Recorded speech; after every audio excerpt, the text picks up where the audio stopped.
Mabagu, tumeona ili watoto wa 2000.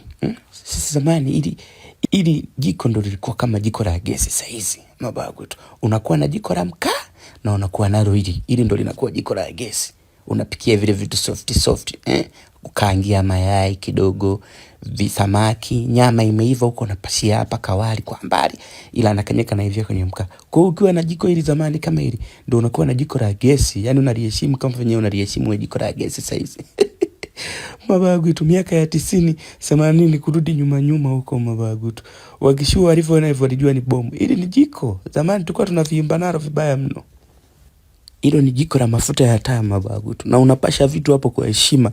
Ulikuwa ukikosea tu kupasha wali kidogo mnakula mafuta ya taa. Yaani wali unanukia mafuta ya taa matupu. Mboga ukikosea kupika tu zinanukia mafuta ya taa.